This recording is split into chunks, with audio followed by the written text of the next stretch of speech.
Hi, good afternoon, everybody. Welcome to another edition of Complete Sports Media's podcast. I'm your host, Darren Campbell, and this is Jason Cameron joining me. We've got a Sunday edition, so this is a lot of fun. Hey, Jason, how are you? I'm pretty good. Great sports today. Yeah, sure was. Hey, yeah, a lot of fun. Week 12 in the NFL, and playoff implications are really starting to take shape. And yeah, a lot of fun games today. I was really enjoying watching. Oh yeah. There's a lot of good stuff, and like you said, a lot of jockeying for position in the playoffs. Definitely, yeah. Well, we come out of this week. There was Thanksgiving games on Thursday. Houston beat Detroit 41-25. And that led to firings in Detroit. They cleaned the GM and the coach out of there. And yeah, we'll talk a little bit about that when we get to it a little later. But yeah, I guess Matt Patricia just hasn't been able to pull that team together in his 3-year tenure there. And yeah, they're on to another GM and coach. And yeah, we'll get into a few details about that in a few minutes. Washington beat Dallas 41-25 to take over the NFC East lead. The Giants won today and now are atop that sad sack division, but it's starting to make it a little more interesting lately.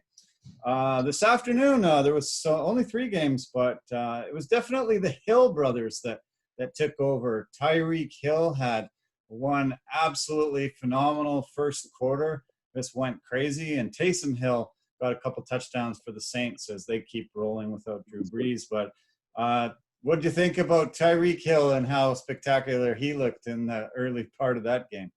This is absolutely incredible. You seem like a Madden player, like a video game. He was a video game. It was literally a video game. It was incredible. Yeah. Incredible performance. Yeah, 206 yards in the first quarter. 200 and something yards first quarter. Most yards in 15 years in any quarter. A guy named Lee Evans in Buffalo Bills happened back in 2005. And but Mahomes and Hill, yeah, he was just throwing it up there. Hill was grabbing it and going into the end zone. A 75-yarder, 44-yarder, and a 20-yarder. They raced out to a big lead. The Bucs actually came back and made it interesting, but Patrick Mahomes was able to throw for 450-something yards, and Chiefs keep rolling. Wow, they are spectacular this year. Another Super Bowl berth looks like for them. Their offense is a juggernaut. It's ridiculous. 450 yards? You know what I mean? Like, wow, man! Like that's incredible. And then the chemistry that he has with Tyreek Hill, where all those passes and the trust that they have in one another. It was awesome to see, man. Great game. Oh man, was it incredible? Yeah, Kelsey had 8 catches for 82 yards as well. Tyreek Hill ended up 13 catches, 269 yards, and 3 touchdowns. 10-1. The only team that's better is Pittsburgh Steelers, but Chiefs look better than the Steelers, and yeah, the team to beat. Tampa Bay, yeah, I mean they definitely had the comeback. Brady just made a couple of big mistakes, throwing some picks, and that was the difference in the game, I guess. Yeah, man. Brady is getting. It's almost like in this game you could see the passing of the torch from one great quarterback to another great quarterback. And it was just those small mistakes that Brady made, which basically decided the game, and the mistakes that Mahomes didn't make. Yeah, you're right. Yeah. I mentioned the Saints, Taysom Hill, yeah, played a great game. They're 9-2 now. Broncos are 4-7. It was the first game in, I think, something like 18 years. I'll have to look that up. But first game in about that long where they had more interceptions than completions.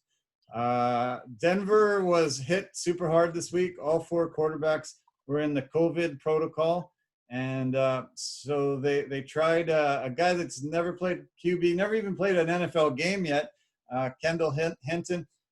He was 1 for 9, 13 yards and 2 picks. So not the best game I've ever seen.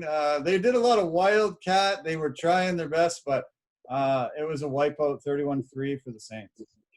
Well, you can't just go into the stands and grab yourself an NFL quarterback. You know what I mean?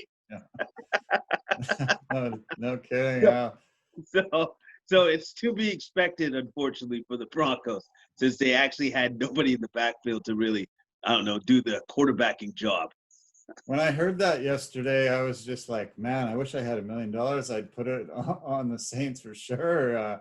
You go into a game, you got no quarterbacks. They were even trying to get one of the coaches to play, and the NFL wouldn't allow it. They threw a wide receiver back there and a running back. They did a lot of running plays, but the Saints defense just stuffed them beyond belief. And one completion in the game, the Chargers actually were the last team to have that. I don't even remember that game, but I don't know what the hell happened to them back then. But one completion in the whole entire game. Noah Fant was the only guy that caught a ball through the air. It was incredible. Well, and also, too, it makes the Saints defense, it's so much easier to know, I think all they can do is run the ball. So we're just going to load up on the run. They definitely can't pass the ball. Yeah, it was nutty. Yeah, so nutty. Latavius Murray was fantastic for the Saints. 19 rushes, 124 yards, and 2 touchdowns. Alvin Kamara had a relatively quiet game for him. 11 carries, 54 yards.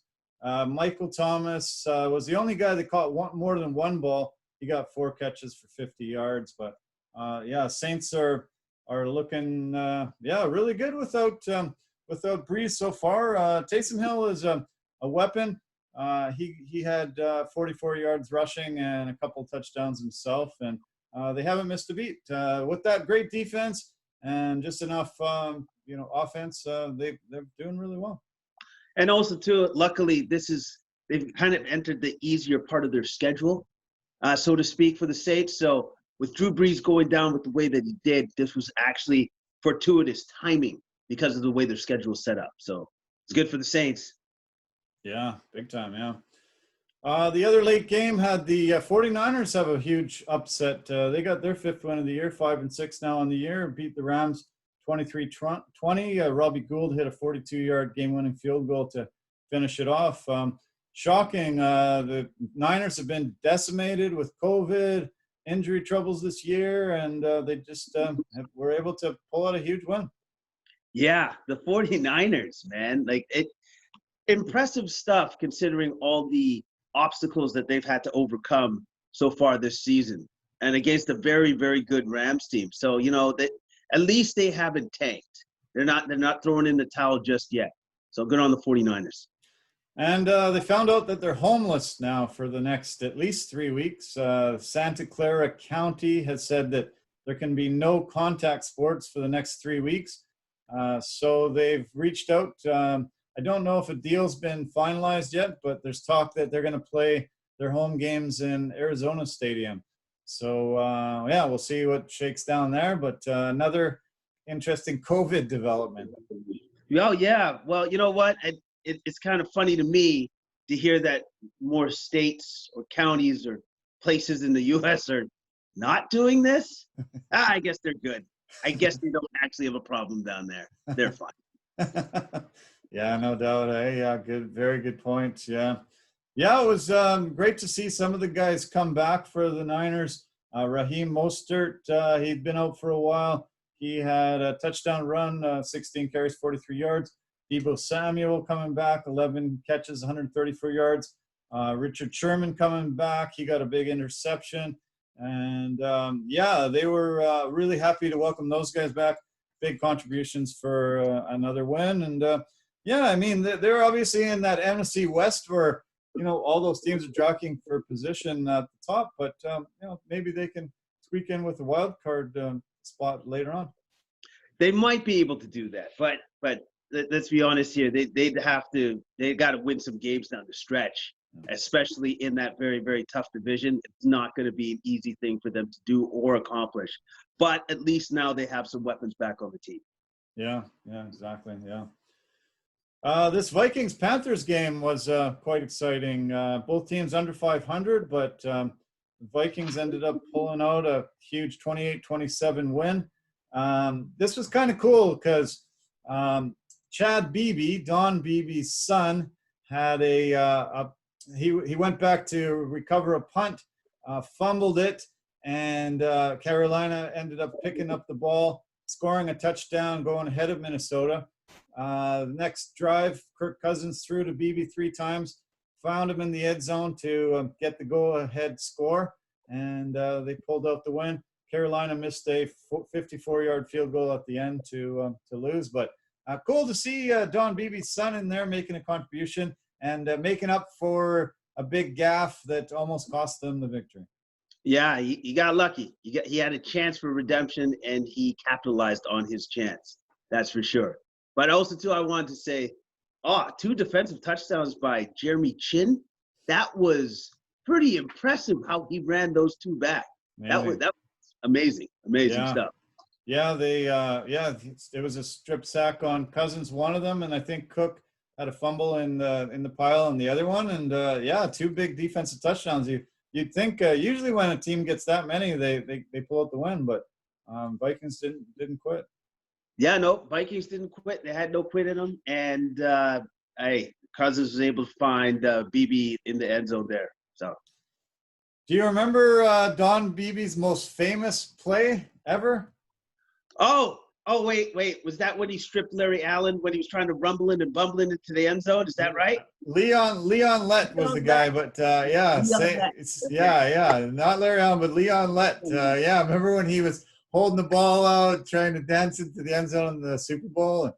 They were down at the time. I think they were down 52-17 at the time, and looked like the Bills team had given up, but not Beebe. He came all the way down and stripped it. Ball ended up going through the end zone, and the Bills ended up getting the ball. It was a pretty cool play. Yeah, it was a very cool play. Because it kind of encapsulated what Don Beebe was all about as a player, which is all heart and never giving up. Yeah. Well, he was part of Buffalo going to the Super Bowl 4 years in a row and losing all 4. But the last 2 years of his career, he went to Green Bay, and they made the Super Bowl the first year, and then he got injured, and he couldn't play in that Super Bowl game. They made the Super Bowl the second year, and he contributed to a victory, and he finally got a Super Bowl ring. So, he must have felt snake bitten. 10-year career, his team makes it a Super Bowl 6 times, 5 times unlucky, and then he finally gets a ring. Well, yeah, for sure. I would feel just incredibly lucky because look at all his teammates. They ain't get one. But he managed to get one, so good for him. Yeah, he had a pretty great career. Played 9 NFL seasons. I think I might have said 10, but 9 NFL seasons, 219 catches, 3,400 yards, 25 TDs, and as I said, 6 Super Bowls. He's also known for a play called the pogo stick play, and you guys will have to look that up online. Maybe I'll post the link there. He pogo sticked on his head a couple times, and he said it almost led to paralysis, but it actually looks amazing and funny. How he's bouncing on his head, legs straight up in the air, bouncing on his head a couple times, 2 or 3 times down the field. Yeah, it's a pretty incredible play that he said he still feels some effects from that play to this day. So it was pretty crazy. Well, yeah, because you're not supposed to pogo stick on your neck like that. It's not supposed to be a thing. The other big game today was the AFC South Battle of the Titans. Titans were dominant in this game. They're 8-3 now with 45-26 win over the Colts. They played each other a couple weeks ago, and Titans didn't play very well. They were able to reverse the fortunes and have a huge win. And of course, Derrick Henry was the man again. Just a man amongst boys, dominated on the ground. Yeah, he's a terrifying monster. That's what I would say. You see a man that size, that quick coming at you, and then all of a sudden you try to tackle him, and he's gone, and you're like, that's impossible. He's too big. You can't just disappear in front of me. But Derrick Henry has that ability. He was absolutely amazing in this game. 3 touchdowns for Henry. Yeah, he killed them. He killed them. 178 yards on the ground and 22 carries. 3 touchdowns. A.J. Brown, 4 catches, 98 yards. Did you see A.J. Brown's touchdown? Oh yes, ran away from the pack, man. That was impressive. I'm thinking of the one where they tried an onside kick and he just Oh. grabbed the ball and just whipped through and nobody touched him all the way for a touchdown there. Yeah, it was almost like, yes, I remember that one. It was almost like they set it up for him. They just said, okay, we're just going to try to put it here, knowing that Brown will be able to rush through, pick it up, and go in untouched, clean touchdown. Yeah, it was amazing. It was crazy. They had no help at all. It was one line, gone. It was hilarious. And we've been talking about Brown and Henry, just 2 massive weapons for Tennessee. Vrabel must be just so thrilled to be able to get the ball to either one of those guys. Tannehill, boom, either to there or to give it to Henry or pass it to Brown, and they're gonna do the rest. Yeah, because you have a locomotive in the backfield, and then you actually have one that's wide receiver too out in the side. It's really nice to have weapons of that size and speed all the time at your disposal. Oh man, is it ever? Yeah, unreal. Phillip Rivers had a pretty decent game, but Titans were too dominant offensively, and they take over that AFC South division lead, so huge win for them. Let's talk about a few of the other games here. There was a game with 2 franchises that have not gone anywhere for a very, very long time. The Browns and the Jags. The Browns got a 27-25 victory. And they're actually trying to get their first winning season in 18 years.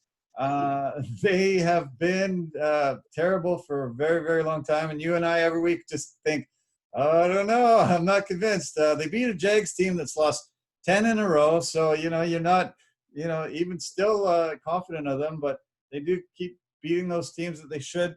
The Jags ended up being so frustrated with that win that they fired their GM today. And he took the fall for their 10th straight loss. He's been the GM there since 2013, and they've went 37-86. They have only had 1 season in the past 10 where they haven't had double-digit losses. So I don't know why they even let them hang on that long, but cleaning house there. Are the Jags. Yeah, the GM must have been incredibly slick with his talking on how he held on to his job for that long with that kind of record. Are you kidding me? All right, cool. That's ridiculous. But Nick Chubb, big game, and I still can't believe this. I still keep looking at the Browns win losses. They're 8-3. They're 8-3. Wow, isn't that crazy? Yeah, I know. Yeah, you just can't even remember the Browns when they were anywhere close to that. So, yeah, it is amazing that they're 8-3. Yeah, no, it's hats off to the Browns. But yes, like you said, at least they're beating the teams that they should be beating this season. Yeah. So, looks like the Jags are in line to get 2nd overall draft pick behind the Jets, and even if the Jets can pull out a win at some point in the rest of the year, possibly might get 1st overall. So they put in their 6th quarterback they've had in the last 2 seasons. Mike Glennon. He actually looked pretty good today. I watched a little bit of this game, and it was he had 20 for 35, 235 yards and 2 touchdowns. He was with the Bears for a few seasons before Trubisky came in there, and the Bears actually thought enough of him to give him a 3-year, $45 million contract. And then he had a rough start. Trubisky came in, and they decided to get rid of him. So maybe they can build around him. The Jags have had some pretty sad quarterbacking in the last little while, and probably the best performance I've seen out of a Jags quarterback in many years. There, you've just said it. He was pretty good. So maybe we should just keep trotting that guy out there for now. Because we really have nothing else to really hang our hat on at this point in time for the Jags. There was a touchdown by a guy by the name of Colin Johnson, 4 catches for 96 yards, and he had a TD. His dad played in the NFL, played with the Rams and the Seahawks, made it to the Hall of Fame. He was a cornerback and safety, Johnny Johnson, back in the 80s. And yeah, it's kind of cool to see another son having a great day. Oh, yeah. Well, I guess we can say confidently that we've gotten to the age where now we see people's kids play in the league. And it's always very cool to see that. Unfortunately, it's not that cool to be reminded of how old you are, but it's cool to see these kids producing for their teams. Yeah. You're right that Chubb had a great game. So did Jarvis Landry. Austin Hooper also had a touchdown. And yeah, great win for Cleveland, 8-3, unbelievable. Okay, so the Patriots beat the Cardinals in quite the upset today. Cam Newton didn't do a heck of a lot, but he had a huge first down run right near the end. They hit him a bit late, 15-yard penalty, set up the winning field goal, and they ended up pulling out a 2017 win. Yeah, I'm surprised. You know what I mean? I'm just surprised because the Cardinals let this one slip away. This was a game that they shouldn't have lost. Their field goal, their kicker missed a field goal late, unfortunately. So at least it would have, if the Pats still made theirs, would have tied the game up and would have went in overtime. But it's just disappointing to see that the Cardinals lose a game like this where they shouldn't have lost to this team. Yeah. Good for this local market that cheers for the Seahawks. I was really surprised. I thought Cardinals would be able to dominate. Larry Fitzgerald was, I think, a big loss. He had his 94-game playing streak snapped today because of COVID. And it's really too bad. He hasn't been, their top receiver, but he, has to garner attention, and he's been a guy that's, been so useful for that organization for so many years, and sad to see him not play today. I think they missed him. Oh yeah. Well, you know what? Like he can still produce. He may not be the number one option anymore, but he can still produce. And what a way to end your streak because of COVID. Yeah. Not because of an injury or anything of that magnitude, because of COVID. It's a shame. It's a shame. Yeah. Yeah, it sure is. New England actually stopped Kenyon Drake right at the goal line in the first half to run out the clock at the end of the second quarter. And that ended up being a really big turning point, big moment for them. Kenyon Drake did get 2 touchdowns, but was stopped there.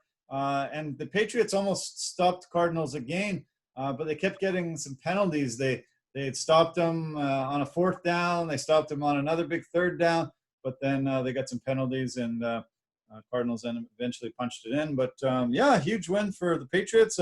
Most people were saying, "Oh no, they're going to be 4-8," but big win. Yeah, very big win. And unfortunately, though, for the Patriots, they were having troubles being disciplined with drawing too many penalties in this game. But fortunately for enough for them, it didn't cost them the game. Yeah, exactly. Yeah.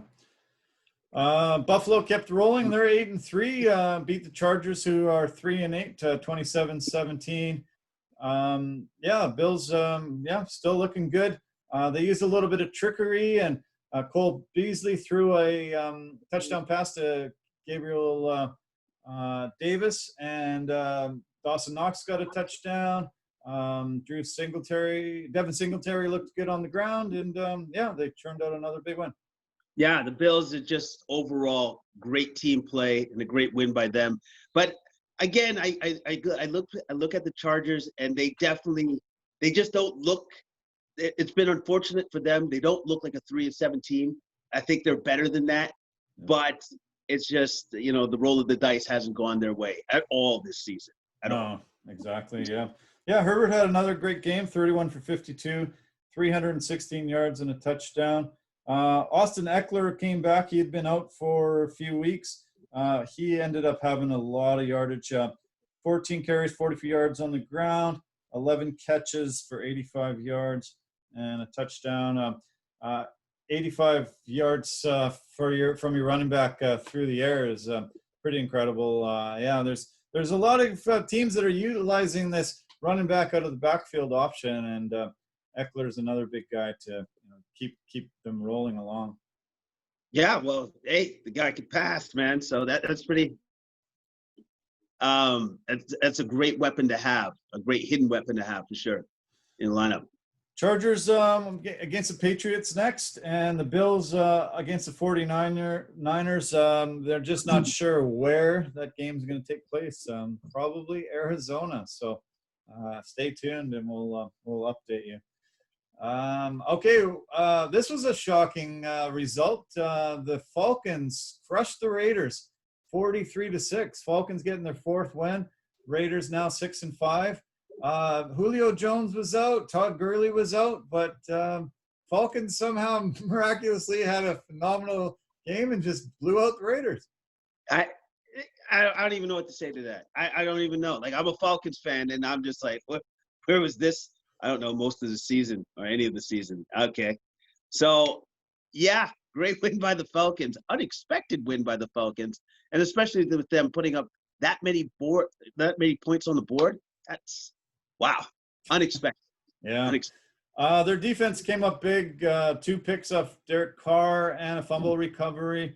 They shut down the Raiders. Jacobs only had 7 carries for 27 yards. Hunter Renfrow was their best receiver at 7 catches, 73 yards. Calvin Ridley had a touchdown. Ito Smith had a touchdown, and Brian Hill was good. But, big victory for Falcons, and they're not giving up. So Dolphins kept the Jets winless, 20-10. Tua was hurt, not playing today, so Fitzpatrick came in and decent job, 24 for 39, 257, 2 touchdowns. Parker was the big guy through the air, 8 catches, 119 yards. And now they're 7-4, and as I said, kept the Jets winless. Oh yeah, well, first off, Dolphins had to win this game because you can't lose against the Jets. It's just not allowed this year. You can't do that. And then also too, on top of that, they put 20 points up on the board. That's more than good enough to beat the Jets. Shoot, hey, all they needed was 13, but they put on 20 just to make sure. So great win by the Dolphins. Yeah. As I said earlier, the Giants took over the NFC East lead with a 19-17 win. Gallman was the big weapon for them. He had a touchdown on the ground, 24 for 94, and Evan Ingram had 6 catches for 129 yards. And, unfortunately, Jones left the game with a hamstring injury. Colt McCoy had to come in and do the cleanup duty. They're going to do an MRI on him tomorrow to see the extent of the injury. But, Giants are first in the East. Yeah, with an impressive, wow, man. Like, geez, woo! The Giants are going to be a problem for other teams. No, actually, not really. Yeah, no kidding. Yeah, nobody good in that whole division. It's insane. Yeah, it's pretty crazy. But they can celebrate taking over the East. But hopefully Jones is not seriously injured and can keep playing. As I mentioned earlier in the game day here, the Lions fired Matt Patricia and their GM Bob Quinn. They were 13-29-1 and a 4-7 start. They looked terrible 2 weeks ago. Shutout. Didn't look good on Thanksgiving Day, and they didn't wait. They just said, "That's it. We're making a change." And Detroit struggled. Usually does. So I guess not that big a surprise. Yeah, they have struggled mightily, and they're just not constructed the right way. They just don't have the right pieces to that puzzle so that they have success on that team. They just don't have it. So, really cool to see the interim coach is Darrell Bevel, offensive coordinator for 14 seasons in the league. He was with the Seahawks for, I think, about 7 years and helped them have their Super Bowl win in 2013. Was the offensive coordinator in Green Bay as well as Detroit. And good to see him finally getting an opportunity to be the head guy. Well, yeah, he's earned it. He's put in his time. he's earned the right to finally show what he can do as a head coach in this league. You're right. Yeah, exactly. Yeah, he's definitely earned it, and yeah, hopefully he can keep it together. We talked about the COVID a bit here. The NFL had levied some fines this week. $500,000 and a 7th-round draft pick was levied against the Saints.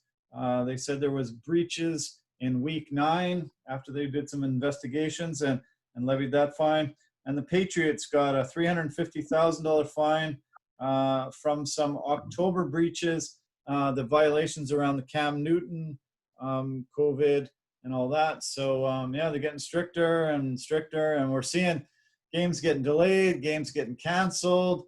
Baltimore has 20 players now that have tested positive for COVID, and this game keeps getting shifted. Another day, it was supposed to be on Thanksgiving, then it was supposed to be the Sunday, and then Monday, and now it's Tuesday. I don't know how they're going to be able to play the game. Lamar Jackson's not there. They got no running backs.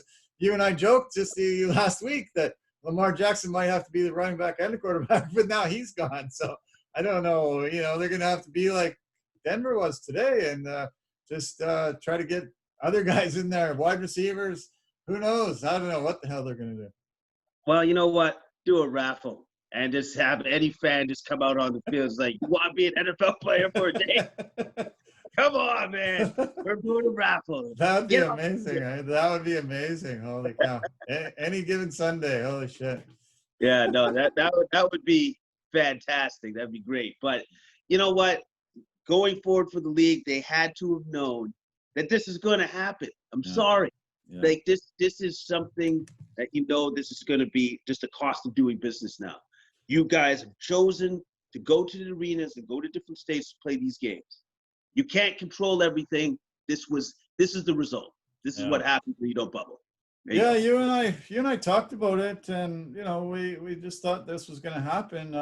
We actually thought it was going to happen much sooner. We thought lots of the games would be canceled, and they'd have to figure out a bubble or just not be able to continue. It's a mess, but I don't know. They're struggling their way through it. I'm shocked that they've been able to get as much of the season done, but yeah, it's starting to rear its ugly head again, and I'm not confident. It's a joke when a team doesn't have running backs or quarterbacks. Like, how can they even say that they can play a game when two of the most important positions on a football field, and you don't even have guys that have any experience doing it? It's dumb. It's ridiculous.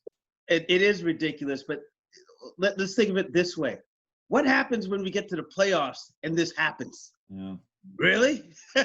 So the Packers don't have any quarterbacks, they have running backs. They got 2 wide receivers that are eligible or something like that. Like, you have to think that going forward, these things can happen.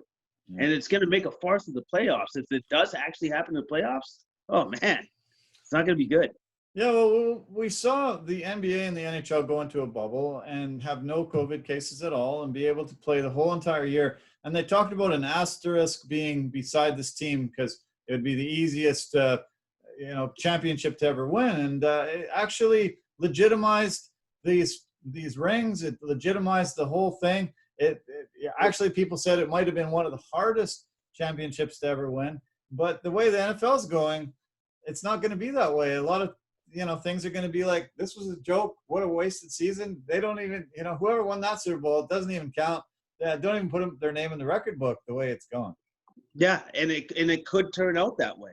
And that would be a travesty for the NFL, because then that would be maybe lesson learned. We tried to do it our way, and it certainly blew up in our face. Yeah. So I guess we're going to see. We're going to find out. Yeah. The Sunday nighter just about to begin. Bears and the Packers. Packers 7-3, Bears 5-5. Do you see in this being a tight game, or the Packers going to be able to dominate? Defensive no, I don't think it'll be a defensive battle. I think actually the Packers will have a very good chance of dominating in this game, and especially if Aaron Rodgers is on with his favorite target, Devontae. It could potentially be a blowout. Yeah. Bears got a great defense, but their offense usually stinks, so I don't expect them to be able to put many points up there. And yeah, I'm sure Green Bay is going to be able to go 8-3 now, be one of the top teams in the NFC. Monday Nighter has the Seahawks 7-3 against the Eagles 3-6-1. Should be a dominating game for the Hawks, but they seem to play down to their competition and usually only win by one score game. But yeah, Seahawks should be able to win. Yeah, and also too, if they want to stay at the top of the division, they got to win this game. They got to win this game. They can't afford to slip up, and they should win this game. And I hope they do not decide to play down to their competition in this one. Yeah. And then Russell Wilson has his MVP form. They won't. So. And the final game of the week will be the Tuesday game between Pittsburgh and Baltimore. Baltimore with 20 guys in the COVID list. Pittsburgh should win this game. Pittsburgh is missing their running back. Actually, 3 of their running backs. 1 for COVID and 2 for injuries. So. Yeah, they won't have a running game, I don't think, but I guess Big Ben will have to find his targets, and maybe Chase Claypool will have a huge game again, and yeah, we'll be able to celebrate that next week. Yeah, well, at least the Steelers have their quarterback, Big Ben, and the Ravens might not have theirs. Probably not. Yeah. That will give them advantage right off the bat, anyways, for sure. Yeah. I wanted to make 2 notes from the college game.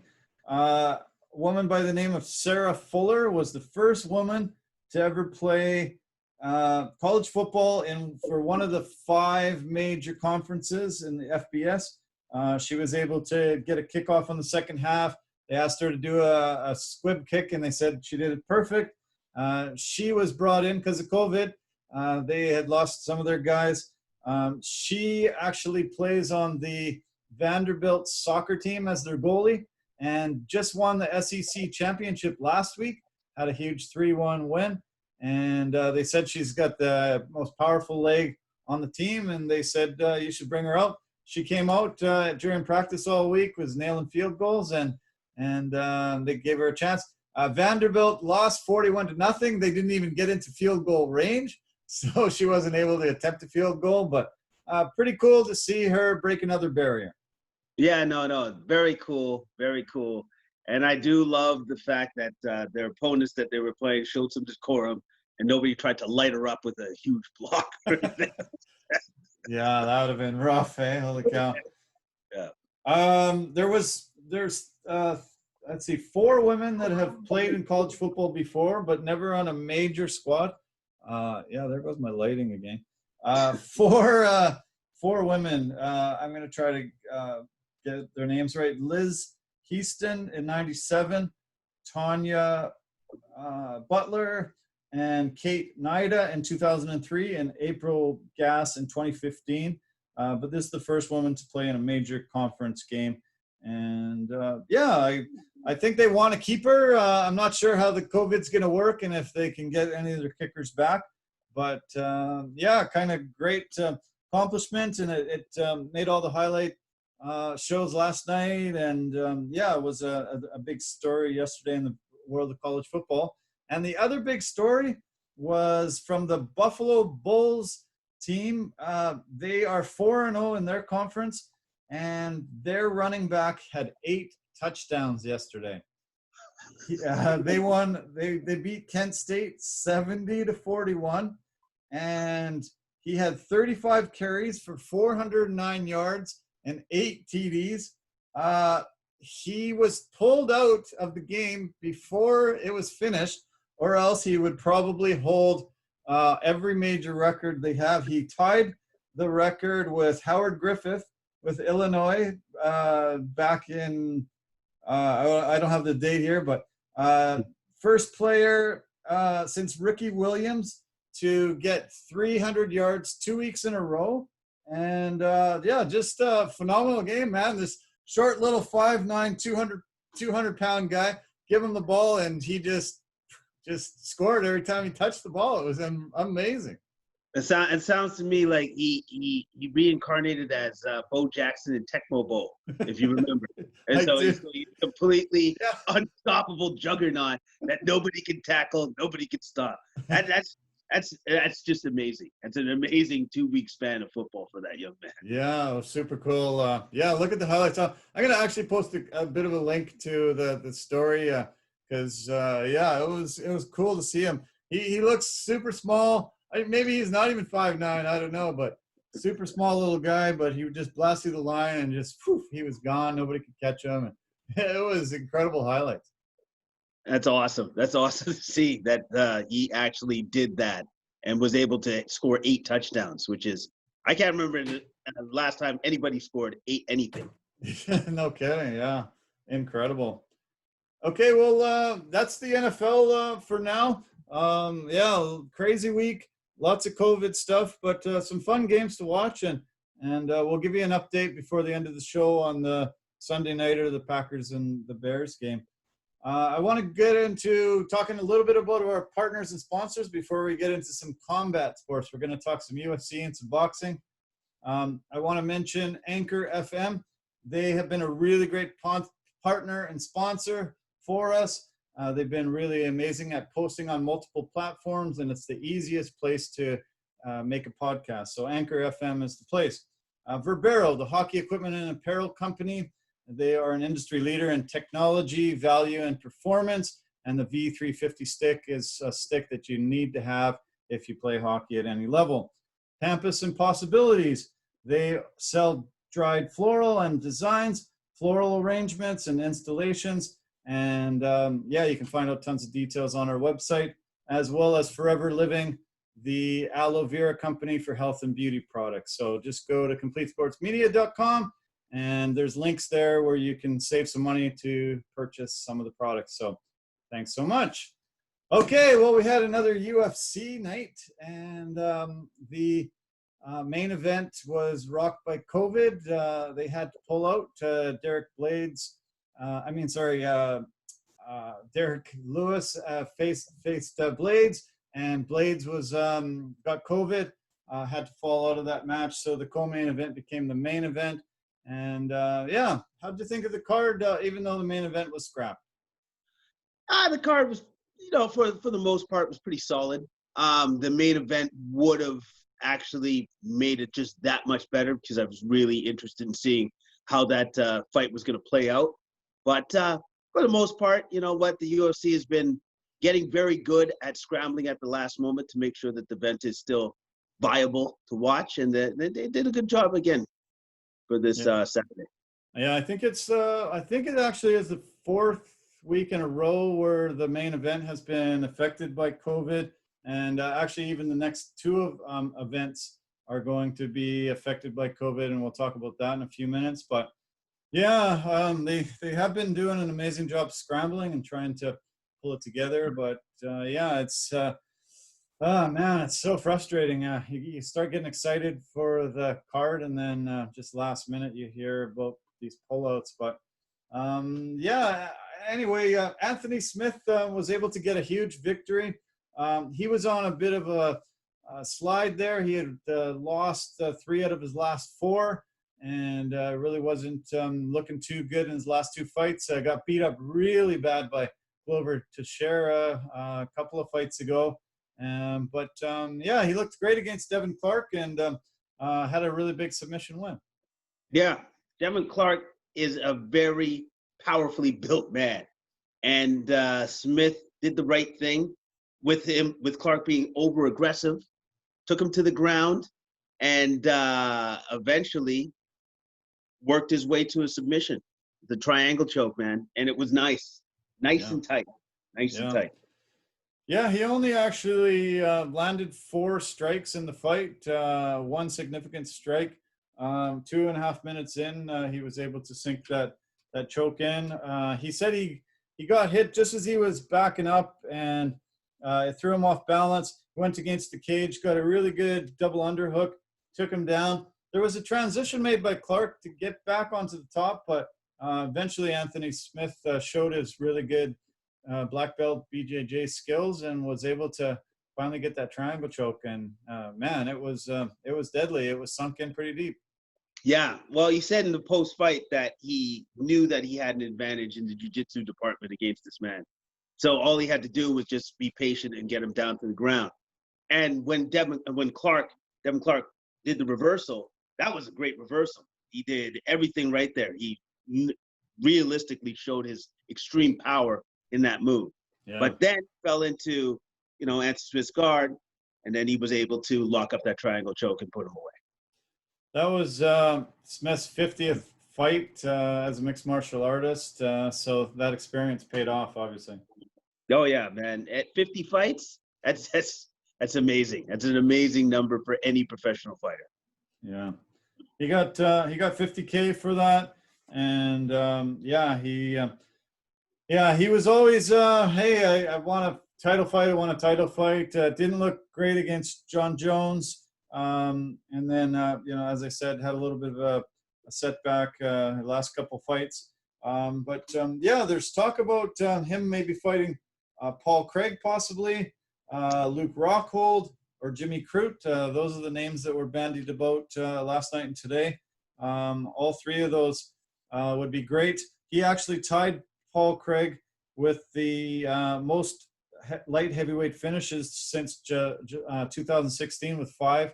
And maybe they can have a great battle. We saw Craig recently in the cage, and he looked good. No, Craig looked fantastic.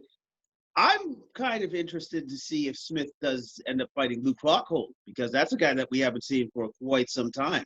Yeah. So I would love to see exactly what he's been working on and how he looks when he does, or if he does eventually come back to the octagon. Yeah, they've had a ongoing feud on social media, mostly on Twitter. Rockhold's been saying some not so flattering things about Smith, and I think Smith got pretty upset at some point and started firing back at Luke and saying, where you been? Nobody's seen you. What, are you retired? It got pretty nasty there. And I think if the UFC can entice Rockhold out of his hiatus, that'd be a great fight to watch. Oh yeah, man. Well, they already have the animosity kind of all amped up between the two of them. So anything with that where there's actually real dislike, like I don't like you, then those are the fights we want to see. Yes, those are the fights we definitely want to see. Yeah, totally. The co-main event ended up being Miguel Baeza against Takashi Sato, and Baeza looked really, really good.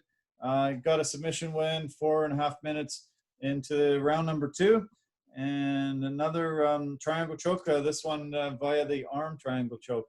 And I think Baeza's real up-and-comer, 10-0, and came off the Dana White Contender Series, and hasn't missed a beat since he came into the UFC.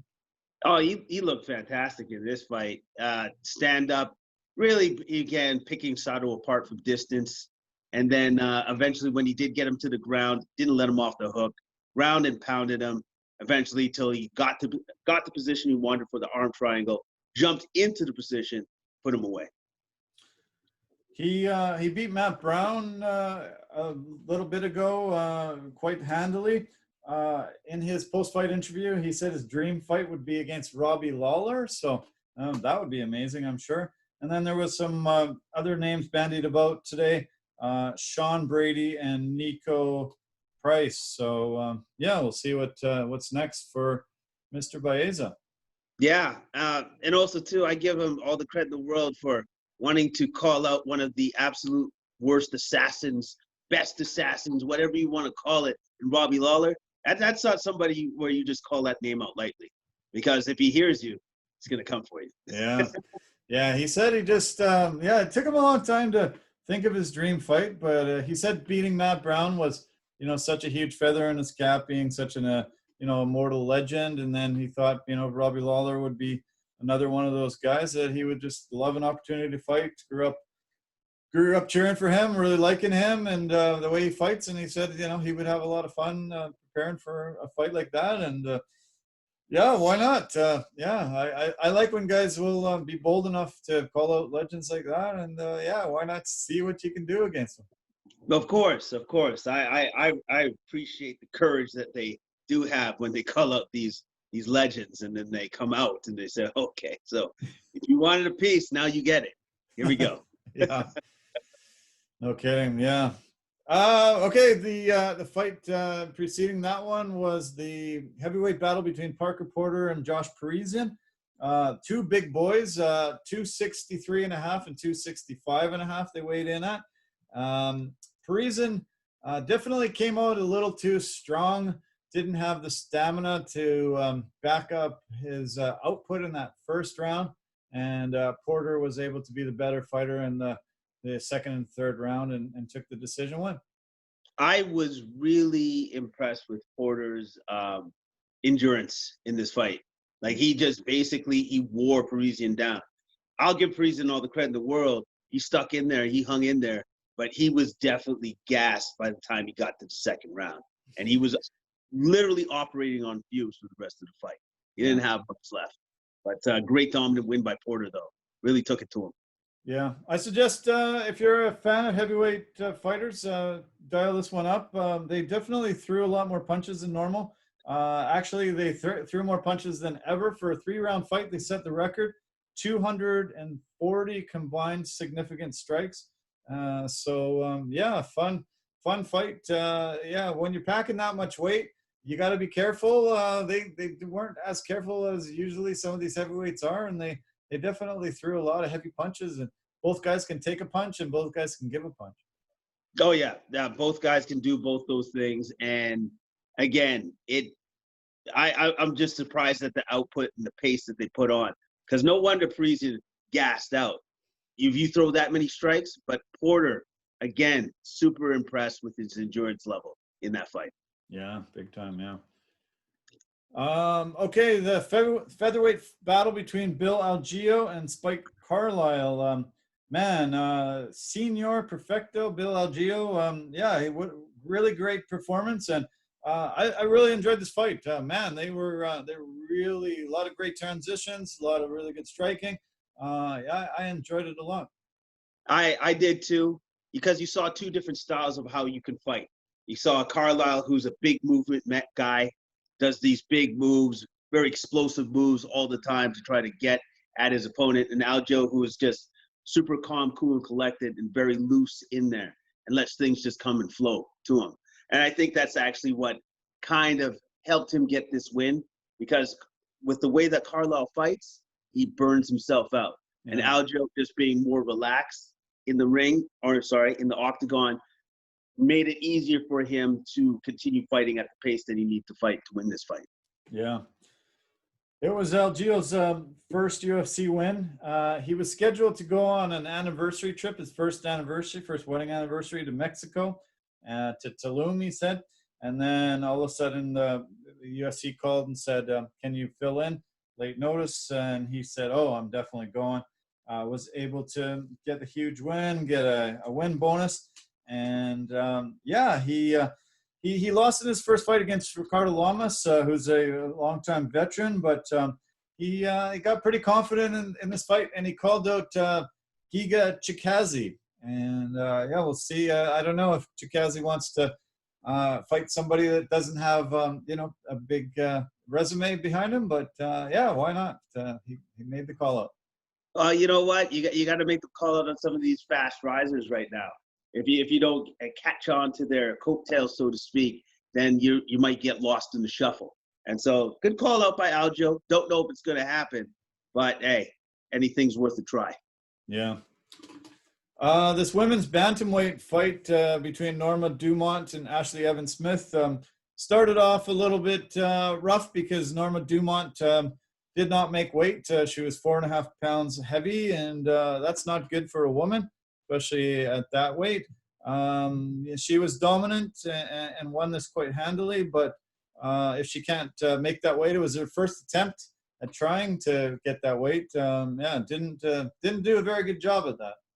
No, unfortunately. And she did explain in the post-fight interview of why she didn't make that weight, due to certain gender issues leave it at that.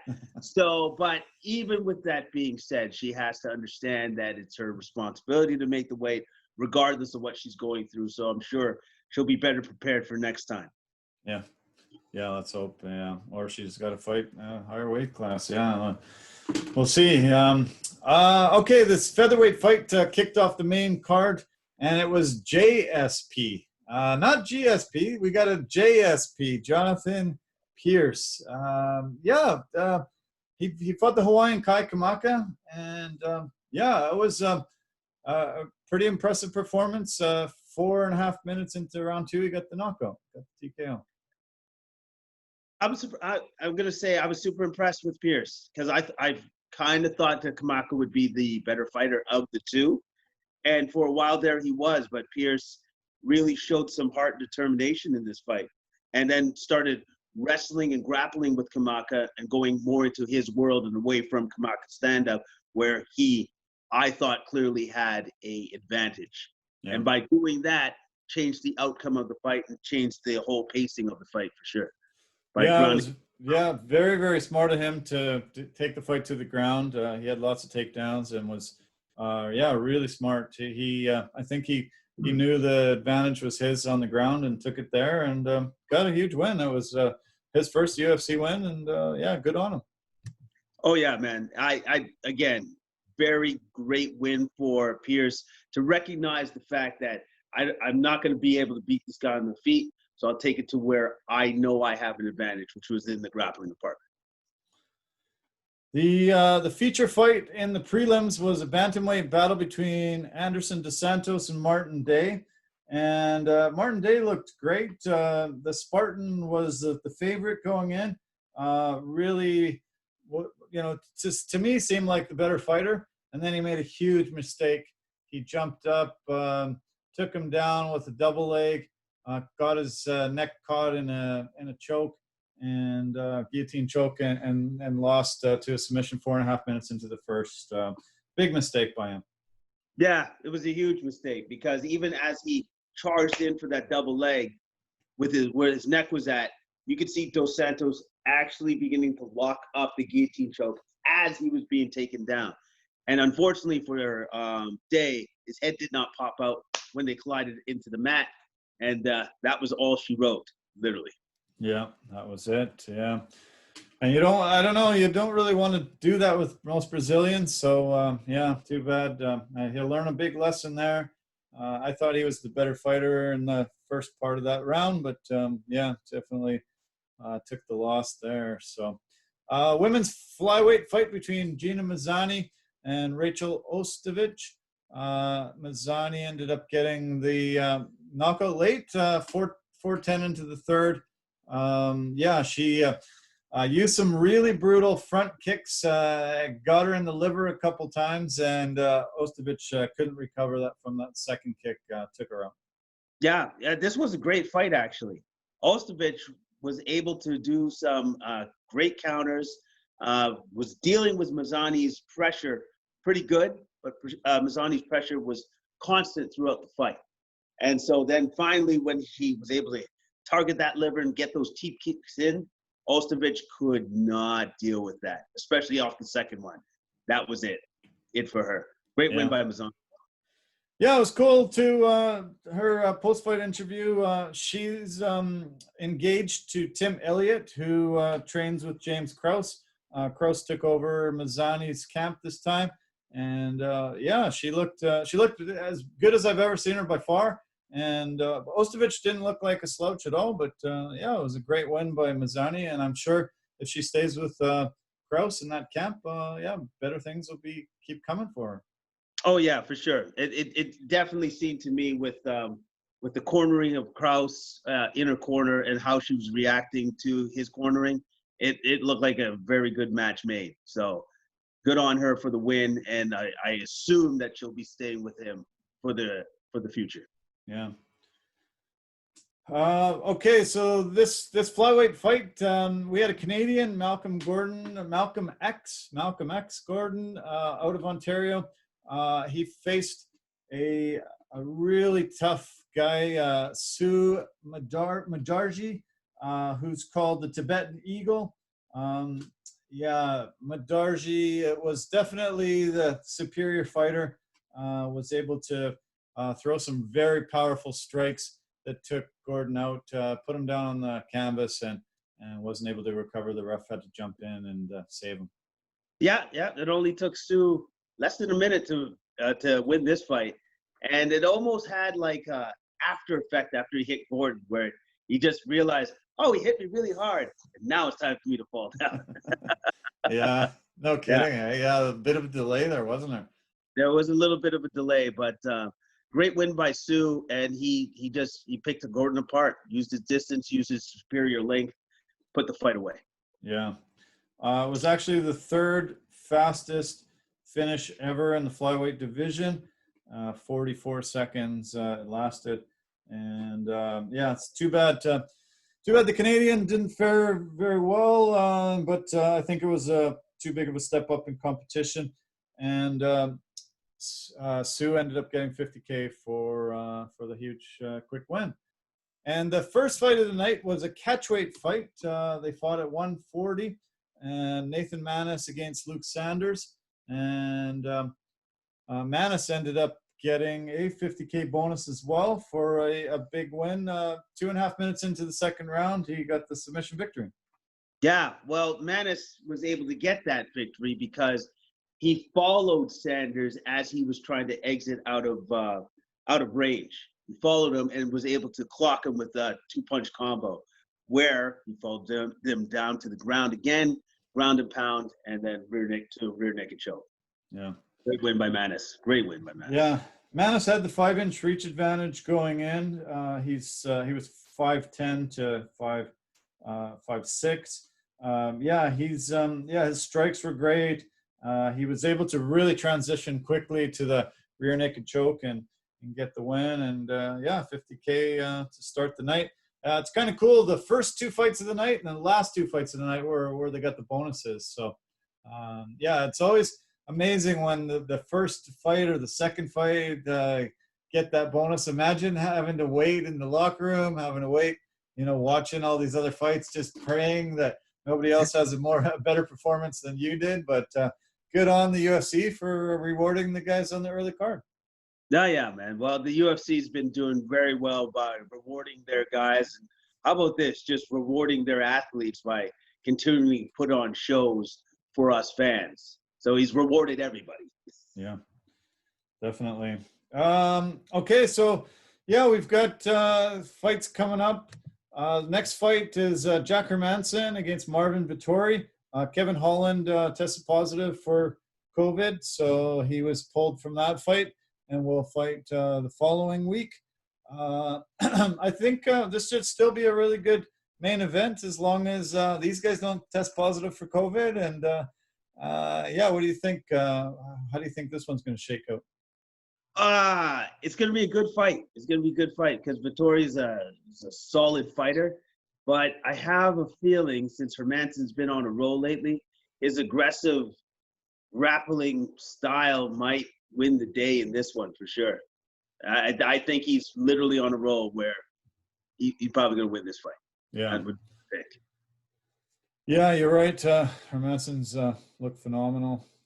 Co-main event has Ovince St. Preux to fight Jamal Hill. Hill's 7-0, but Ovince has fought 39 times. A big advantage in experience there. Ovince has fought for a title before as well. So I think OSP would be the guy to go for in that one. COVID keeps rearing its ugly head, and I guess Khamzat Chimaev has been the latest to test positive for COVID, and his fight against Leon Edwards is up in the air now. They haven't officially canceled it. Luckily, it's not till December the 19th, but 3 weeks away. Don't know if he'll be able to train, and that will make another main event possibly canceled. And it's tough. It's pretty rough.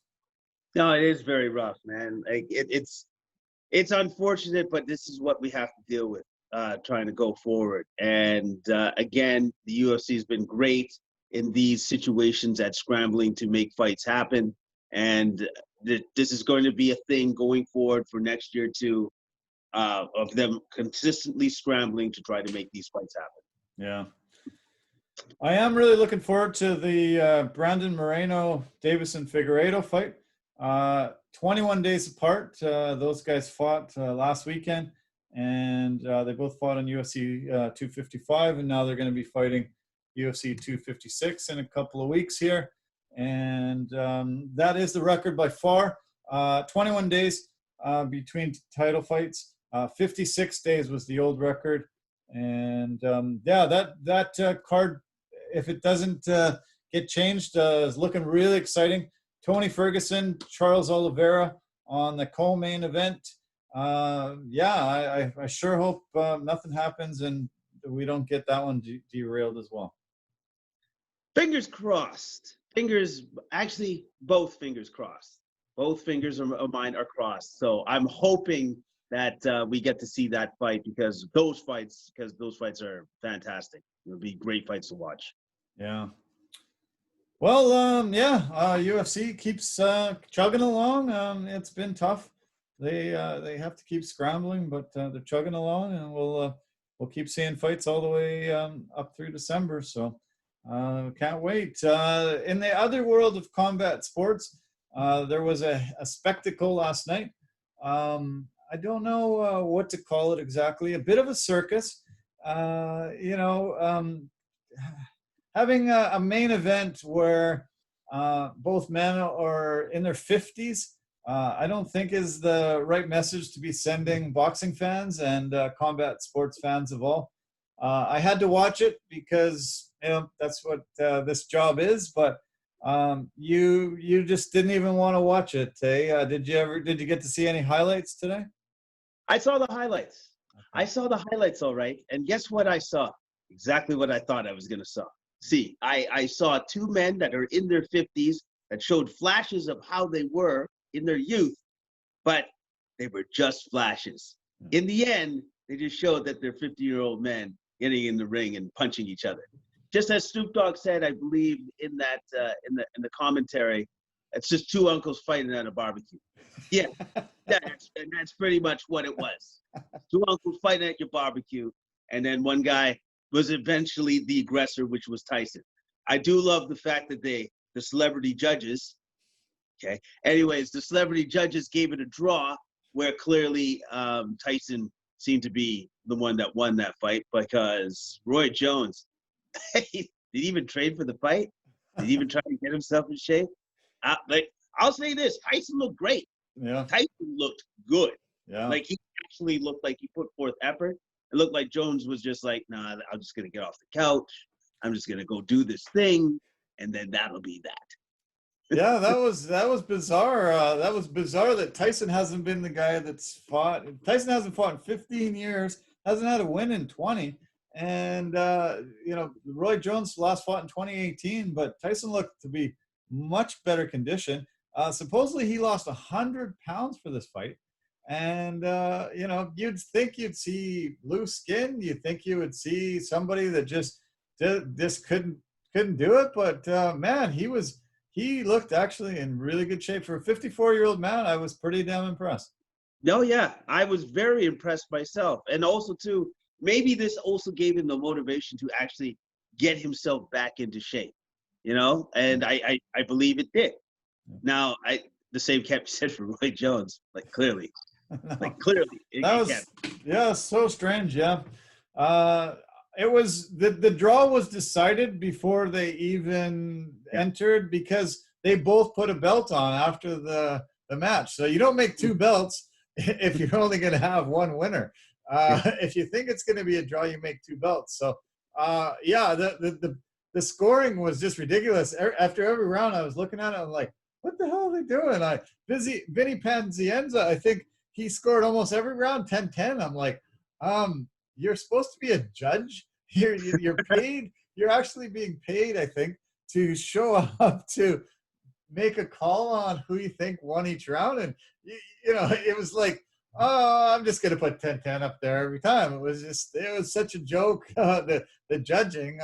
They actually said that if it goes to the scorecards, the judges' cards aren't going to come into it. So I don't even know why they had these joke judges. It was a bit of a farce and something that they shouldn't have even done. They should have just said, it's an exhibition. It's going to finish in a draw.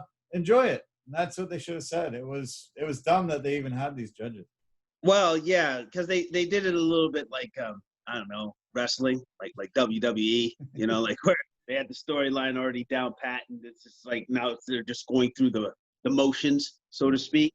And so, and I'm gonna be honest, that's kind of the reason why I was just like, okay, all right, so I'm gonna watch this, really, or even worse, I'm gonna put $50 in pay-per-view to watch this, Right. really?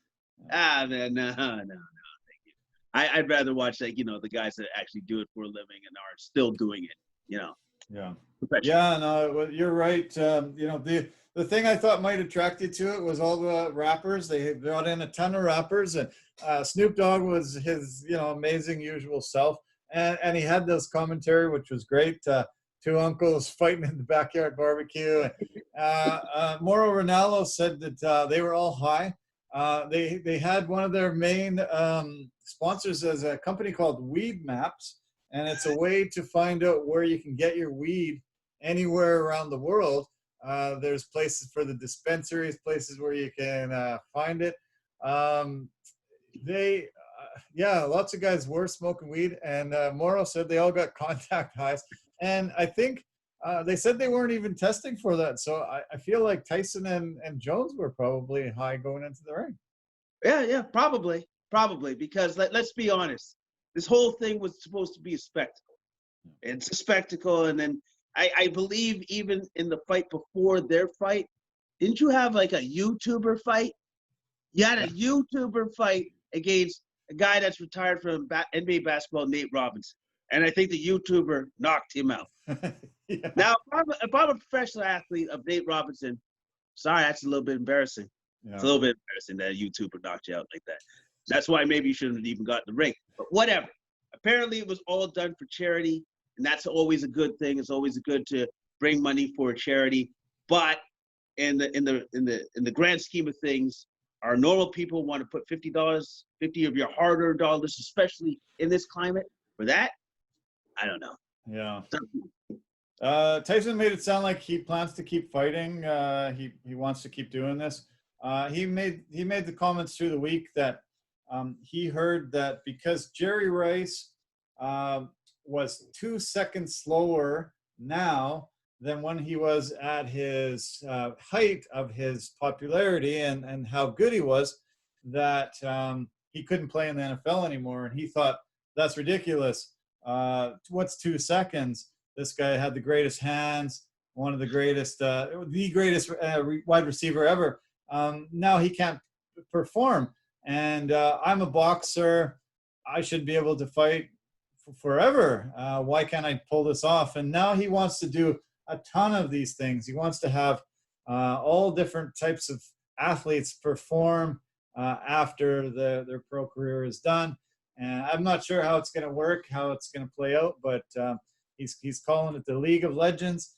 And he said it came down to, you know, him being mad that Jerry Rice can't play now that he's 2 seconds slower than he was at his best, fastest ever.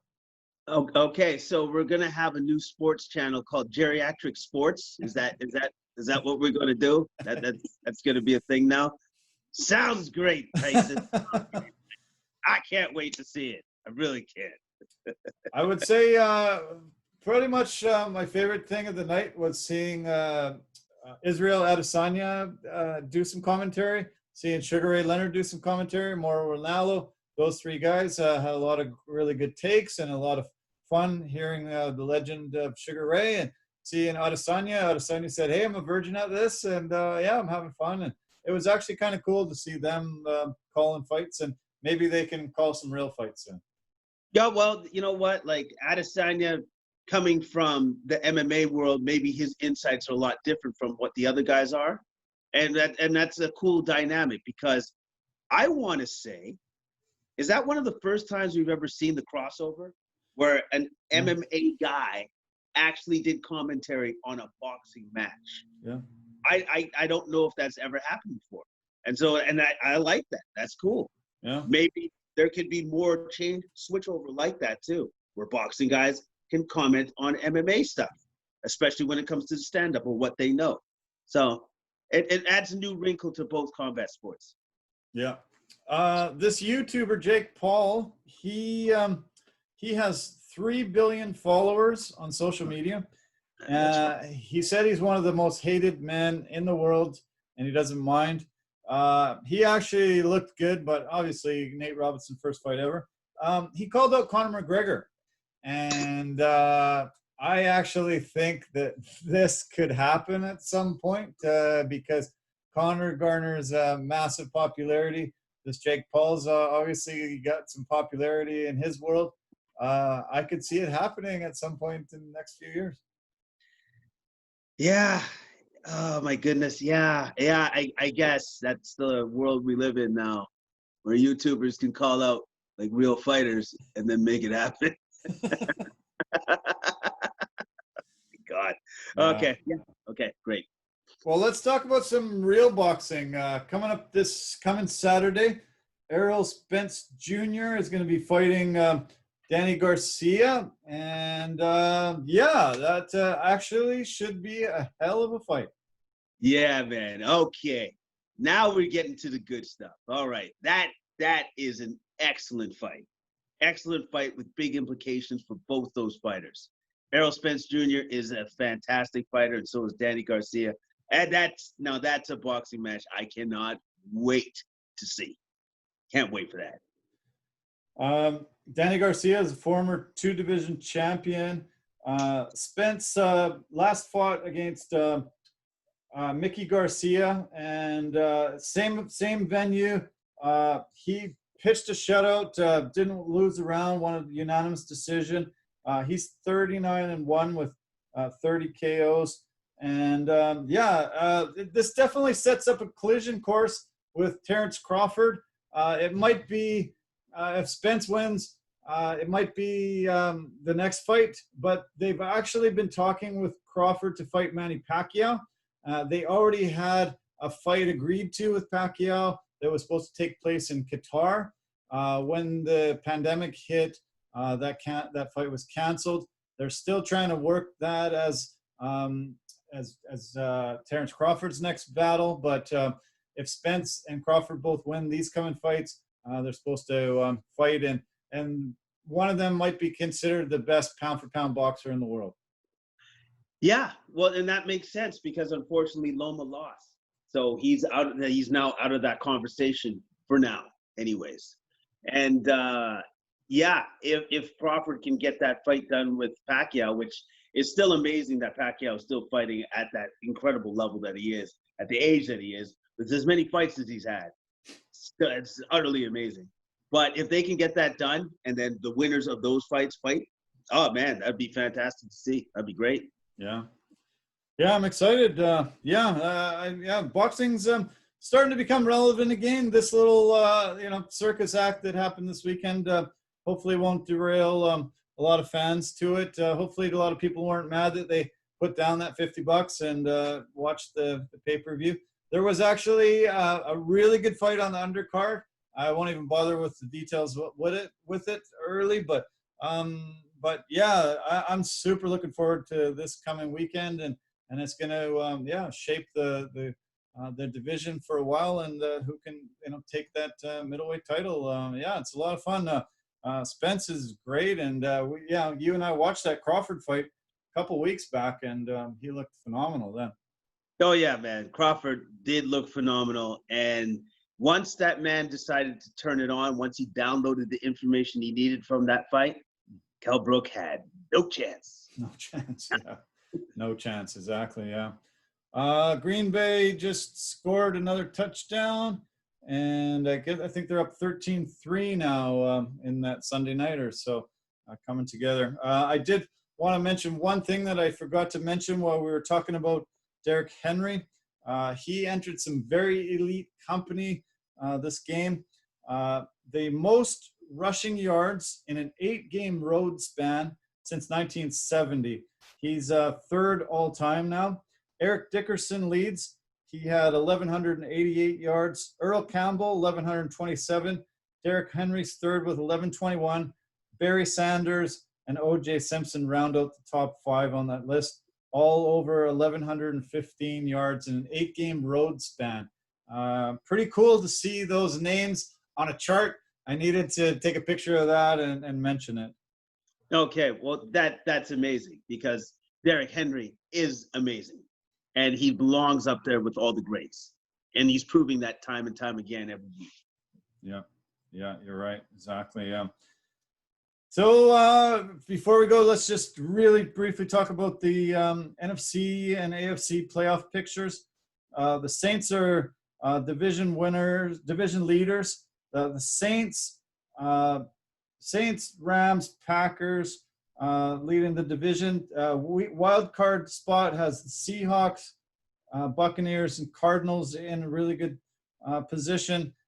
Bears, Vikings, Lionhearts down, sort of chasing in the hunt. But yeah, Seahawks got that big game tomorrow. Hopefully they can pass the Rams. If they can get their 8th win, they'll be the leading that division. But yeah, not as dominant in that NFC outside. The AFC is the dominant conference right now.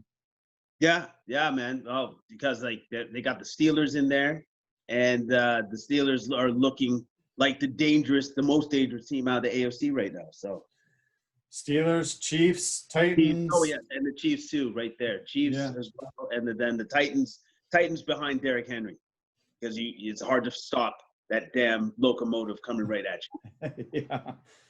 Yeah. No, I love watching him run. Holy cow, man! It's amazing. It's we haven't seen somebody that massively dominant in a while. That's that big and just none of the defensive players seem to be able to have an answer to take him down. No, because their answer is hopefully he doesn't run me over and then keep running. Hopefully I can trip him up with my body. Exactly, yeah. Yeah, okay, well, that was fun, man. I'm glad we were able to squeeze it in and do it on a Sunday. Made me really focus big time on watching all the games and not take my eye off it all. And it was a blast. And great to see some really good UFC, a little bit of boxing, and I'm looking forward to doing this next week, and hope you have a really good week ahead. All right, you too, my friend, and I look forward to seeing the boxing as well, like with the guys that are actually doing the boxing. Yeah. Okay, man. Take care. All right, all the best. All right, bye-bye. Have a great week. Bye-bye. Okay, well, the lighting's been terrible on this podcast, unfortunately. But a lot of fun as usual. Hope you enjoyed it as much as I did. Always a great time with Jason Cameron in the mix. And it was fun to talk some NFL, some UFC, and some boxing, I guess. 13-3, 11:50 left in the second quarter. Looks like Green Bay's probably going to take this tonight and make it to 8-3. So be another top team. Anyway, thanks for tuning in as always. Go to our website and support our partners and sponsors, and tell your friends, tell your family. Hope you're really loving the content. We're really enjoying putting it together for you. So take care of yourself. Have a great week ahead, and we'll talk to you really soon. Love you. Bye for now.